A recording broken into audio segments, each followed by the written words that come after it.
Aujourd'hui, Il était une voix reçoit Dorothée Pousseau. Charmante, tendre, lumineuse, drôle, cette comédienne passionnée a su toucher le cœur du public avec sa voix d'or, devenue déjà culte. Rencontre avec une artiste qui fourmille de projets. Il était une voix, Dorothée Pousseau. Dorothée, je suis absolument ravie de te rencontrer. Pas autant que moi. Et de te recevoir dans Il était une voix. Parce que ta voix est très particulière pour le coup. Il paraît, moi je m'en rends pas compte, mais... Alors tu es la voix française des actrices très populaires, Jennifer Finnegan, Margot Robbie, et puis bien sûr les sœurs jumelles Olsen, Ashley et puis... Enfin, qui ne travaillent plus beaucoup maintenant. Oui, c'est vrai, mais ça a fait ta notoriété, c'est vrai. Oui, c'est vrai. Hein, et alors moi d'emblée, quand j'ai vu que tu doublais les jumelles, comment tu t'es... elles ont chacune leur voix, elles ont chacune... En fait, à l'époque... Bon, on enregistrait ça à la Sophie, une boîte qui n'existe plus, où on avait tendance déjà à faire à la base plusieurs rôles quand on venait. Et là, c'est vrai qu'elles ont exactement la même voix en anglais. Donc, c'est vrai. Donc, ils se sont dit, on va pas prendre deux comédiennes, c'est un peu dommage, etc. Donc, je me suis retrouvée sur essai à l'époque, il y a très longtemps, parce que moi-même, j'ai presque leur âge, donc j'ai 6 ans de plus qu'elle, donc j'étais assez jeune aussi, j'étais gamine. Et je me suis retrouvée donc, sur les deux, où ils m'avaient demandé, les producteurs américains, de faire une légère différence. D'accord. Voilà. Alors, il fallait quand même faire une légère différence. Voilà, mais en fait, dans le jeu, ça s'imposait. Parce qu'il y en a une qui était très girly, Ashley, elle est beaucoup plus girly, très maquillage, tout ça, etc.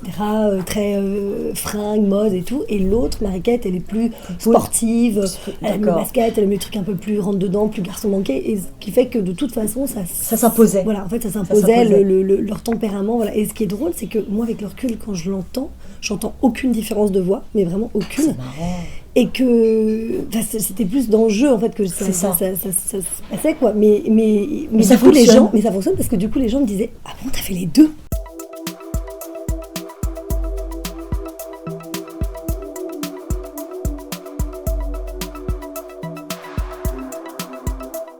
Et est-ce que tu te réponds? Est-ce que du coup, quand tu les faisais, tu te répondais ou alors tu faisais d'abord une et puis après l'autre? Alors pour des soucis de temps, donc d'économie, très souvent, c'est vrai que je me répondais. Puis moi, ça me challengeait. Je me bien le côté challenge. Voilà, je me sentais un peu bipolaire, mais c'était rigolo à faire. Donc j'aimais bien le faire. Alors après, évidemment, quand elles se parlent en même temps et tout ça, là, il n'y a pas le choix. On est bien obligé de faire 2 pistes. Mais sinon, c'est vrai que le plus possible, très souvent... Tu te répondais? Je me répondais, à moins que ce soit une scène vraiment compliquée ou quelque chose, mais sinon j'aimais bien... Alors Dorothée, les actrices que tu doubles ont du tempérament, de la pêche, de l'énergie, comme toi? Faut croire. C'est vrai qu'on me donne rarement des jeunes premières. C'est un petit peu maintenant sur Margot Robbie, voilà. C'est ça. Mais parce qu'elle fait de tout. Sur Margot Robbie, là on arrive à une actrice grâce à elle, plus glamour. Voilà, exactement. Parce que tu mûris aussi, donc les directeurs de plateau commencent à t'imaginer dans ce genre d'emploi aussi maintenant. Aussi, bien sûr, et puis surtout c'est grâce à sa panel en fait, sa large panel d'actrices qu'elle a. Grâce à elle, en fait, ça me permet, moi, de faire plein de choses différentes, justement. Tu aimes la doubler? Ah, moi, j'adore. Alors, je redis son nom, Margot Robbie. Très jolie. Margot ou Margot, je sais pas, il y en a qui disent un peu les deux. Tu aimes la doubler? Ah oui, franchement, qui n'aimerait pas? Enfin, elle est splendide. Moi, je trouve elle est splendide, mais outre l'aspect physique... Comme toi. C'est gentil. Merci, je sais très bien, peut-être pas autant, quoi, mais... Non, c'est gentil. Mais en fait, non, c'est surtout je trouve que c'est une sublime comédienne et qu'elle n'est pas là que pour son physique, justement. Par contre, si on parle de physique, Jennifer Finnegan, je trouve qu'il y a une... Ah oui, alors, non, mais j'avoue. Là, il y a une ressemblance. Même moi, enfin... Mais moi, autant je ne m'identifie pas du tout à Margot Robbie, j'aimerais bien, mais je suis objective, je ne ressemble pas à Margot Robbie. Autant Jennifer Finnegan, j'avoue qu'il y a quelque chose... En fait, c'est pas forcément clairement dans le physique, mais même dans sa manière de parler, etc. Carrément. Je sais que quand je la double, en fait, ça me paraît complètement évident. Enfin, c'est-à-dire que genre, je me dis, tiens, c'est drôle, je l'aurais imaginé comme ça aussi, j'aurais pensé le jouer comme ça. Alors, est-ce que je le joue aussi bien, ça, c'est un autre débat, mais en tout cas, je m'imagine complètement... Alors tu l'as doublé dans Amour, Gloire et Beauté, Les Feux. C'est vrai que j'ai commencé en fait. Tout à fait, Dead Zone, Preuve à l'appui, Close to Home. On aime suivre une actrice là. Ouais, j'adore. Mais là je la suis plus trop. Oui. Ouais. Je la suis plus trop, elle va mais peut-être revenir, peut-être. En même temps, bon après, personne n'appartient à personne. Enfin, je veux dire, voilà, c'est comme ça. Mais Et c'est vrai que j'adore. Margot Robbie, tu l'as doublée dans Le Loup de Wall Street, Tarzan, Suicide Squad, Harley Quinn. Ah ouais. Alors là, c'est Elle est complètement dingo, quoi. là, les gens adorent ce rôle. Ah bah que moi tu as aussi, moi, je doublé, me suis éclatée. Hein, mais non, mais ça c'est super drôle. Le personnage est génial. On a envie de le tourner, quoi. Bon, je porterai peut-être pas aussi bien le short court, Oh. mais franchement, c'est hyper marrant. Elle est folle. Enfin, sa partie à jouer, je trouve que c'est la plus rigolote Ça, du c'est film. génial à jouer. Hein. Voilà. En plus, c'est pareil qu'il y a des suites qui arrivent, donc là, j'ai hâte de c'est savoir. super.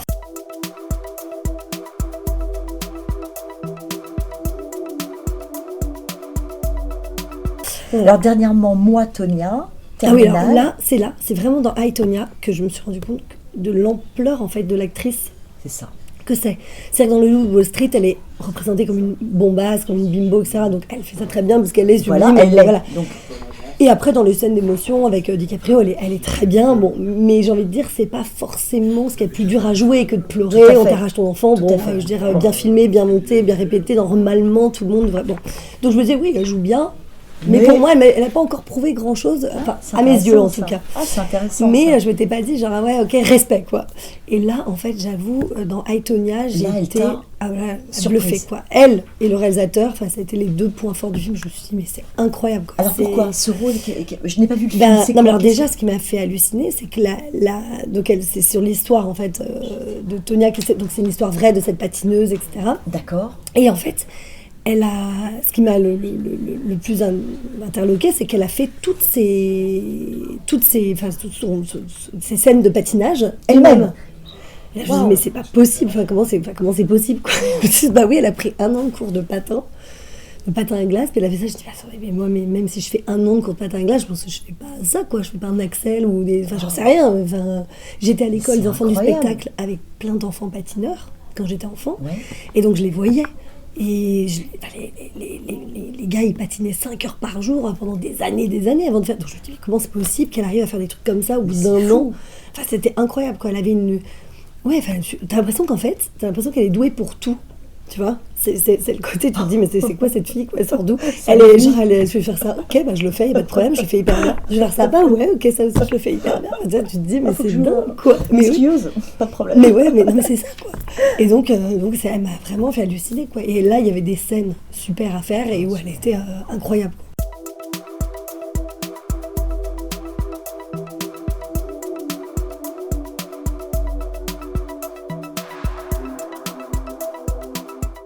Les sœurs jumelles, tu les as faites plein de fois dans Recherche maman désespérément, Destination Londres. Elles étaient amusantes aussi à faire. Ah ouais, parce ouais. que pleines d'énergie. Hein. Ouais, pleine d'énergie, et puis c'est léger, mais toujours sympa, quoi, toujours Oui. mignon, pas Oui. bête non plus. Enfin, Oui. bon, après, j'étais plus jeune aussi, donc moi je me disais, ah c'est super, et tout. Les histoires, peut-être qu'avec le recul, j'avais pas vu depuis très longtemps, mais peut-être que là... Est-ce qu'on reconnaît ta voix, Dorothée? Parce qu'elles ont Euh, vraiment marqué oui. les sœurs Olsen. Hein. Ouais, et ben d'ailleurs, c'est assez drôle, c'est là où je me dis que j'ai peut-être pas tant vieilli que ça, parce que finalement les gens, ça m'arrive même, un policier qui m'arrête, tu vois, ou n'importe quoi, ou dans un supermarché, un truc, ça m'arrive parfois, Oh, c'est marrant. qu'on me dise, votre voix Votre dit voix. quelque chose, c'est pas marrant. du doublage et tout.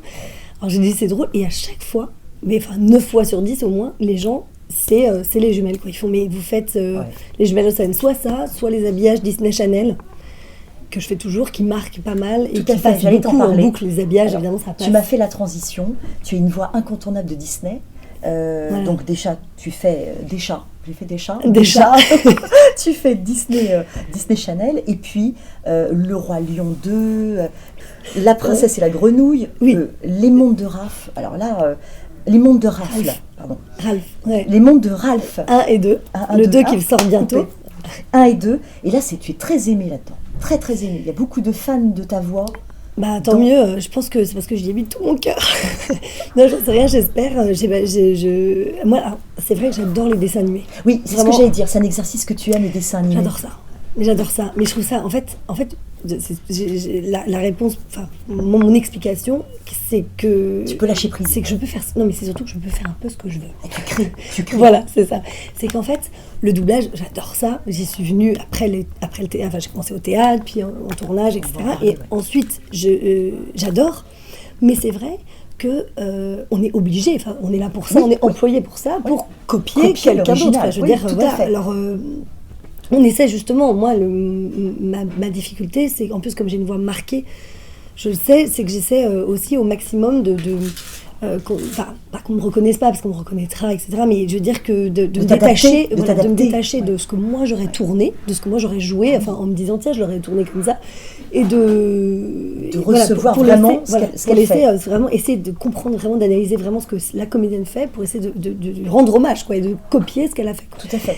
Et en dessin animé, souvent ils se moquent un peu il y a un décalage. Voilà, par exemple, Disney, ils sont là pour le résultat, pour une cohérence, pour quelque chose qu'ils apprécient, et ils s'en foutent qu'on colle pile à la VO, etc. Puisque de toute façon, oui. c'est pas quelqu'un de... Tout à fait, c'est pas un humain, c'est une création. de dessin animé. Donc voilà, et donc là, du coup, moi je peux m'éclater, donc ça c'est trop cool. Alors, lequel personnage qui t'a rendu le plus fier, le plus heureux, la plus heureuse? Moi j'ai adoré, de toute façon il y en a plein. Ouais, en fait j'ai la chance, j'ai eu beaucoup de chance, j'ai beaucoup de chance actuellement de faire des rôles qui m'éclatent, quoi. Donc c'est très rare que j'arrive à une session de doublage et que je me dise si tu devais en citer encore un qui t'a vraiment où t'es reparti en disant oh là, génial. Je dirais j'ai des ex-échos là. Alors deux, je dirais mais ça reste sur Disney. Oui. Ça reste sur Disney. Oui. Je dirais La Princesse et la Grenouille. La Princesse et la Grenouille. Ouais, quand même. Ouais. Et alors, j'ai adoré aussi Les Indestructibles. Ah oui. Où j'ai fait le rôle dans le film est minuscule, la nounou, c'est un tout petit rôle. Mais par contre, il y a le court-métrage après, tiré de ça. Et le court-métrage, il est énorme. Enfin, c'est-à-dire que moi, j'avais 5 ans quand je regardais le truc, je riais, je me suis éclatée de le doubler. Enfin, j'étais trop contente de faire ça. Donc, ce qui fait que, ça, je dirais, voilà. Et après, Les Mondes de Ralph, j'ai adoré, quoi. Je me suis éclatée sur le 1, mais le 2, encore plus particulièrement, je trouve vraiment, pour moi, c'est un des plus grands films d'animation qui n'ait jamais été fait. Même pas que j'ai eu la chance de jouer, qui n'ait jamais été fait. Je trouve que c'est incroyable. Incroyable.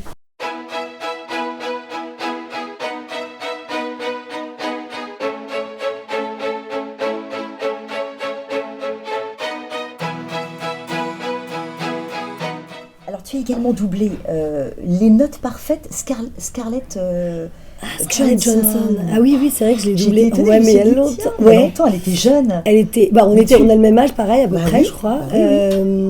Margot Robbie est plus jeune que moi. Mais oh là là, il y a longtemps. The Perfect Score, ça s'appelait, c'est ça. Oui, j'avais redoublé aussi dans Bob l'éponge, je crois, ou un truc. Oui. Mais justement, un dessin animé. Tout à fait, Bob l'éponge, tout à fait. Et c'est tout, peut-être. Tu as fait également. Il y a longtemps. Tout à fait. Mais tu as fait également le très beau film Virgin Suicides, Leslie Eman. Ah oui. Très beau film. Virgin Suicides, c'est magnifique. Magnifique. Culte. Il y avait Mélanie Laurent dedans aussi, d'ailleurs. Tout à fait. Mélanie. Il y a Marie-Eugénie Maréchal. Tout à fait. On rappelle, on s'était bien mariés à l'enregistrement, tous ensemble. Très beau film. Ouais, magnifique. Magnifique. Ouais. Est-ce qu'on s'aperçoit qu'on double un magnifique film? Ah oui. Oui. On sait tout de suite quand même. Alors par contre, c'est vrai que comme on fait souvent dans le désordre, enfin en doublage ça se passe comme ça, quoi, c'est dans le désordre. Bien sûr. La plupart du temps. Et d'ailleurs je précise, parce que mon assistant m'en a parlé tout à l'heure, je précise qu'on découvre tout quand on arrive. Ouais, c'est très. Alors ça peut arriver, mais c'est très rare qu'on nous montre le film avant. C'est très rare. Hyper rare.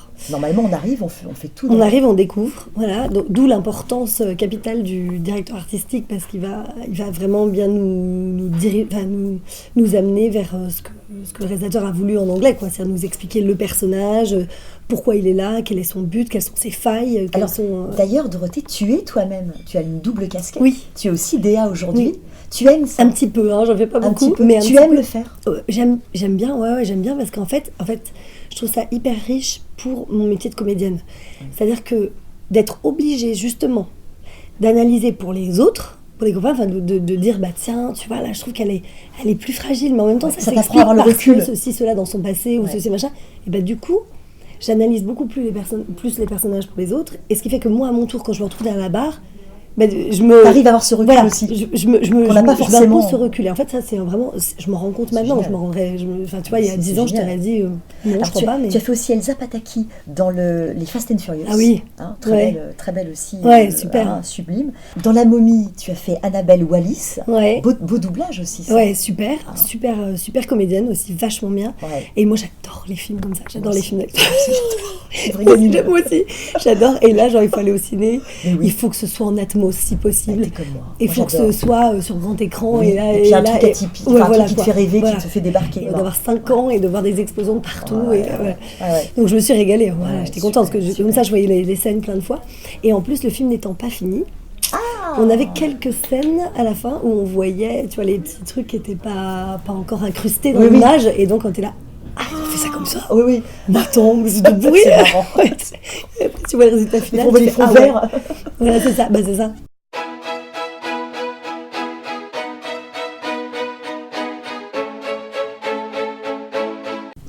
Et puis tu as fait Star Wars épisode 8, tu doubles Kedel Kokonix. Ouais. Voilà.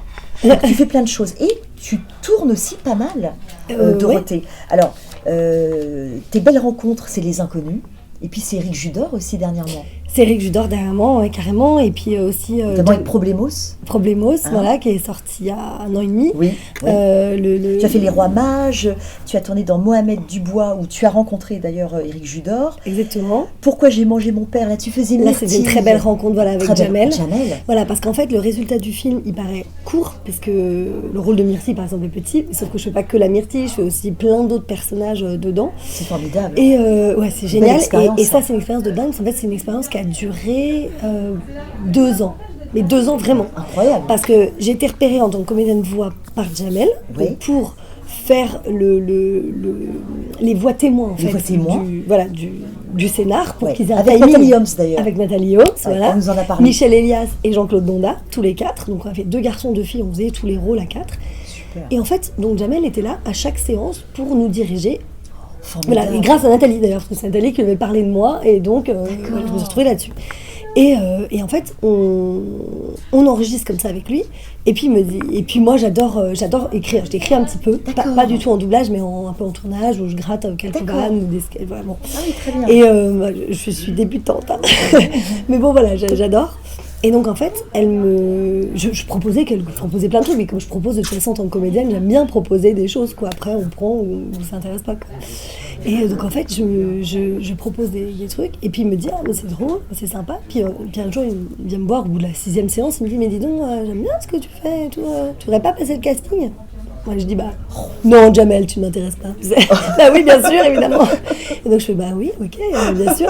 Et donc je me retrouve à passer le casting. Et là le casting le plus improbable du monde parce que c'est de la motion capture. Donc on est avec des capteurs partout. On est des singes quand même. Donc au début on est comme en quadripédie quoi. C'est-à-dire qu'on marche sur nos poings. Je vais bien aimer te voir. Tu vois. Et après on finit on est en bipédie, on est debout et on marche comme ça, tu vois. Tu vois, Attends, je suis vécu. Je sais pas, on va se faire virer l'hôtel si. Et donc voilà. Et donc Jamel me dit, allez, on part sur cette aventure, etc. Bon. Et là, en fait, on part sur un peu de réécriture, etc.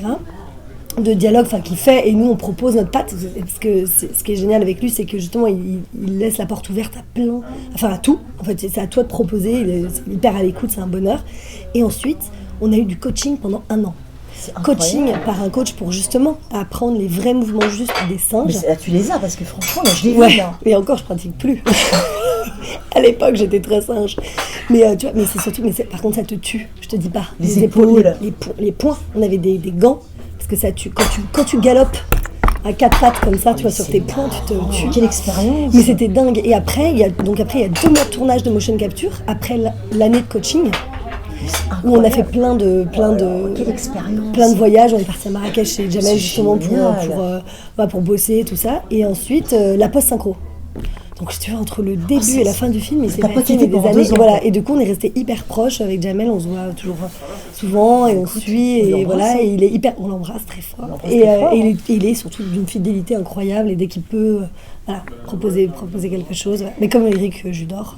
Oui, alors moi, Éric Judor, je lui lance un message, j'adore ses pubs EDF. Je trouve Ah ouais, que c'est c'est des drôle, petits bijoux, c'est vrai. elles me font mourir C'est de vrai que rire. c'est très drôle. Ah mais je les trouve très drôles, très très drôles. Non, c'est vrai que c'est très drôle. Alors à la télévision, tu tournes aussi beaucoup, dernièrement dans Cut, dans Munch, je sais pas comment ça se prononce. Munch. Munch, Ouais. Enfin, moi, je dis Munch. Craig de la Crique, on t'a vu dans Camping Paradis, etc. C'est important pour toi, comme mon invité Damien. précédent, Damien Boisseau, qui était là juste avant toi, de te diversifier, de faire plein de choses. Ça nourrit, quoi. Ah ouais, moi j'adore que les journées se ressemblent pas en fait. Et puis moi j'ai commencé par tourner d'abord. Oui, En fait. c'est ça. Enfin, j'ai commencé même Le par doublage, jouer au le théâtre. doublage est venu après. Le doublage est venu après, donc... Comment Et ben en fait, grâce à Claudio Ventura, D'accord. le père d'Elisabeth Ventura, Oui.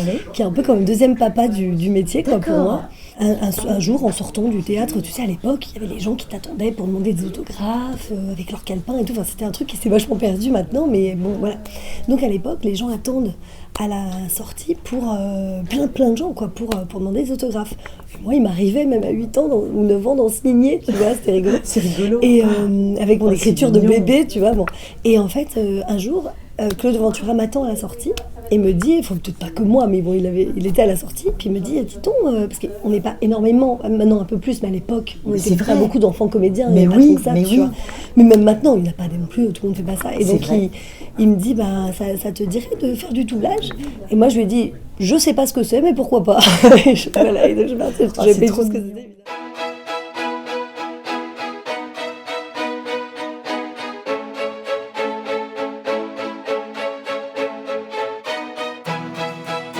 Voilà, et donc je partais, Ah, j'avais c'est pas trop tout ce que mignon. c'était évidemment. J'avais 9 ans et demi, quelque chose C'est comme ça. incroyable. Et il m'a fait faire le remake du Grand Chemin. Paradise, ça s'appelait, un joli film, mais bon, rien à voir avec la touche française, pour le D'accord. coup, beaucoup trop aseptisé, trop américanisé, mais un film bien quand même, avec Elijah Wood, que doublait Alexis Thomasian, et D'accord. c'est un de ses premiers doublages aussi, et moi, Thora Birch, que j'ai doublé quelques fois, mais après que j'ai perdu aussi, dedans. Et donc on avait tous les deux 9 ans et demi, 10 ans, et comme Elijah Wood et Thora Birch. Alors, question des internautes. Alors, j'en pose une ou deux parce que là, le temps passe. Ouais. Damine Semlali, te souviens-tu des sitcoms auxquels tu as participé? Est-ce que tu Oui, regardes un bon j'en souvenir? ai fait qu'une en fait, de sitcom, et c'était une sitcom qui s'appelait La Philo selon Philippe. Oui. Et ouais, bon, moi je me suis éclatée. Alors moi j'étais pas en principale, j'étais pas D'accord. voilà, j'étais en En récurrente. guest ou en Voilà, j'ai fait récurrente. 30 épisodes sur 100. D'accord. Donc j'étais 1 sur 3 à peu près, un Bah, petit tu peu vois, ça a moins, marqué quoi. les gens puisqu'ils Et s'en rappellent. ouais, carrément. Et Et j'avais puis- 16 ans en fait, j'avais tout juste 16 ans. J'étais le D'accord. bébé de la bande parce que tous les autres avaient entre 22 et 25 ans, tu vois. D'accord. Et puis Sly, qui nous suit, qui suit Il était Ouais. une voix, dit j'adore sa voix dans le monde de Merci Raph. Sly. Voilà. Merci. Ah bah dans les mondes Raph, ouais, j'adore aussi. Alors, une autre question d'une internaute. Dans les séries, ta voix est très présente dans New York Unité Spéciale, où tu fais Lindsay Pulsifer, c'est ça? Oui, Lindsay Pulsifer. Et on me demande si tu aimes la doubler. Voilà. Ah ouais, j'adore, c'est une super comédienne. Et pareil, je trouve qu'elle a une profondeur de jeu qui est hyper intéressante, c'est-à-dire qu'elle est inattendue. C'est-à-dire qu'à chaque fois qu'elle joue quelque chose, la plupart du temps, je me dis, ah, elle me surprend en fait, surprend. voilà, elle me surprend tout le temps. Et je trouve qu'elle a un vrai talent. Et en fait, elle passe d'un rôle à l'autre. En plus, elle a une palette incroyable. C'est-à-dire quand on la voit comme ça, elle est un peu maigrelette et tout, on se dit, bon, elle va faire forcément le rôle de la fille un peu droguée, un peu... Et en fait, pas du tout. Parce que je me rends compte que, quel que soit le rôle, elle assure vachement, quoi. Alors, il est temps pour nous de passer à l'impro libre. En fait, moi, ça me faisait marrer. Oui. Euh, Oui, parce que c'est ça l'impro libre, c'est pour se marrer. hein. Ouais, voilà. Donc, moi, il y a un truc qui me fait marrer. C'est alors un auteur que j'adore, avec qui j'écris. Enfin, il m'apprend à écrire, on va dire plutôt, qui s'appelle Yves Hirschfeld, qui a un talent fou et qui a écrit un livre avec Costry Premier. Et le livre s'appelle La grande encyclopédie de l'échec total. D'accord. Et ce livre, c'est un bijou, vraiment je vous le recommande. C'est comment bien tout foirer dans la vie. Voilà, c'est un échec. Comment bien foirer dans la vie, que tout ce que vous entrepreniez soit un échec foiré. total, bien foireux, quoi. bien un échec, quoi. Alors, cher ami éditeur, 6 juin, comme il n'a jamais été convenu entre nous, le manuscrit de notre lamentable grande encyclopédie de l'échec total. Selon notre principe intransigeant qu'un ouvrage définitif sur la notion d'échec se doit être lui-même un échec, nous ne saurions trop vous recommander de ne point perdre votre précieux temps à le compulser avec un quelconque potentiel d'intérêt, alors que vous recevez tant et tant de demandes de publication qui vous mettent chaque jour la joie au cœur et vous procurent le fol espoir de gros tirages. Pourquoi dès lors vous faire parvenir le dit manuscrit ? tout naturellement afin de bénéficier d'un fiasco supplémentaire consacrant le seul objectif de cet ouvrage, sa non-publication. Ainsi, votre incontournable lettre de refus justifiera-t-elle pleinement le bien fondé de notre entreprise en forme d'inconséquentes propositions à votre endroit? Si, toutefois, vous ne préférez pas vous asseoir carrément dessus, bien sûr. Grâce à la lettre de refus préétablie ci-jointe, nous espérons atteindre le fameux bout du bide, sorte de terre promise des échoueurs. Et ce, expertisé, contresigné par vos soins, de par votre haute autorité en ce domaine. Et notre œuvre de conserver son intégrité morale. Nous nous permettons donc de vous proposer une lettre type qu'il suffira de nous renvoyer. Néanmoins, si votre imagination vous susurre quelques injures supplémentaires, nous serons fiers de les joindre à notre déjà volumineux dossier de coups de pied au cul. Nous vous remercions par avance et croyez bien, cher éditeur, à l'expression de notre plus mauvaise suavité. Yves Hirschfeld et Costry Premier. Et derrière, je ne sais pas si on voit, mais ils joignent, voilà, la lettre où tu peux cocher, voilà. Ah oui, voilà. Nous avons lu avec attention, consternation, nos lunettes, un intérêt profond et soutenu, l'ami Bidas. Oh. Et voilà, et là, donc c'est toutes les cases à remplir et hyper signer. Hyper drôle. Et voilà, et c'est génial. C'est le genre de lecture qui, le soir, quand on est bien crevé, te détend et donne la banane. Et voilà. Je voulais leur rendre hommage. Alors Dorothée, on va se quitter sur un petit message personnel. À qui tu veux? Moi, je dirais juste à tous les gens qui ont eu la gentillesse de nous regarder jusqu'au bout, un grand merci pour votre intérêt, de l'intérêt que vous nous portez à nous, les gens du métier de l'ombre. Et puis surtout, une phrase un peu à la Disney, croyez en vos rêves, parce que j'en suis la preuve, ça arrive. Merci beaucoup Dorothée. À très bientôt. Merci à toi.